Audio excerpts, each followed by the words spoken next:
आपको दिखाने का मेरा मकसद ये है कि आप इस वीडियो में देख पा रहे होंगे कि यहाँ ना तो कोई पुलिस फोर्स किसी को प्रोवोक कर रही है, किसी को भड़का नहीं रही, किसी को मार नहीं रही, किसी को किसी भी प्रकार से कोई नुकसान पहुंचाने की कोशिश नहीं कर रही है, ना एडमिनिस्ट्रेशन की टीम ना पुलिस की टीम।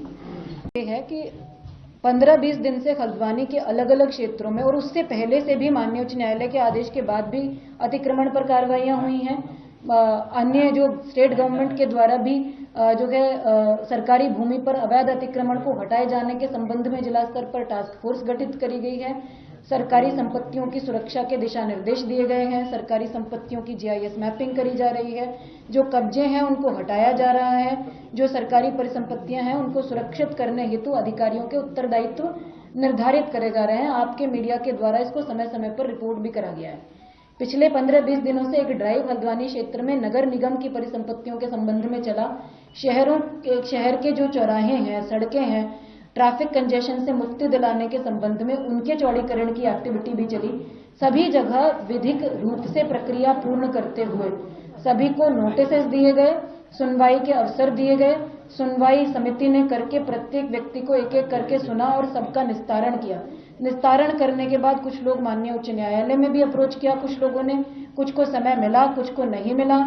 जहां पर समय नहीं मिला वहां डिमोलिशन ड्राइव भी नगर निगम, पीडब्ल्यूडी और अन्य विभागों के माध्यम से अपनी अपनी परिसंपत्तियों पर टेकअप करी गई। तो मेरा ये स्टोरी, ये बैकग्राउंड बताने का मकसद ये है कि ये कोई आइसोलेटेड एक्टिविटी नहीं थी, ये कोई एक ही परिसंपत्ति को टारगेट करके करी हुई एक्टिविटी नहीं थी। ये पूरे काफी लंबे समय से हल्द्वानी के अंतर्गत सरकारी परिसंपत्तियों को अलग अलग क्षेत्रों में बचाने का, सुरक्षित करने का, अतिक्रमण मुक्त कराने का, इस प्रॉपर्टी पर जो कि खाली प्रॉपर्टी है जिसमें 2 स्ट्रक्चर्स हैं जो कहीं पर भी ना तो किसी धार्मिक संरचना के रूप में रजिस्टर्ड हैं, ना ही किसी प्रकार से मान्यता प्राप्त है। उन स्ट्रक्चर्स को कुछ लोग मदरसा कहते हैं, कुछ लोग उसको नमाज स्थल कहते हैं, लेकिन उसका विधिक रूप से दस्तावेजों के अंतर्गत कोई अस्तित्व वर्तमान में नहीं है। उनको हमने खाली कराया, जो ओपन स्पेस था उसका कब्जा ले लिया गया और एक नोटिस परिसंपत्तियों पर, स्ट्रक्चर्स पर चस्पा करा गया, क्योंकि कथित रूप से ये एरिया मलिक का बगीचा नाम से जाना जाता है, जबकि कागजों में जो डॉक्यूमेंट्स हैं, दस्तावेज हैं नगर निगम के, वहां मलिक का बगीचा के नाम पे दर्ज नहीं है, नगर निगम की नजूल भूमि के रूप में दर्ज है। तो इन स्ट्रक्चर्स पर नोटिस चस्पा करे गए और खुद से ही अपना अतिक्रमण 3 दिन के अंदर हटाने के निर्देश दिए गए।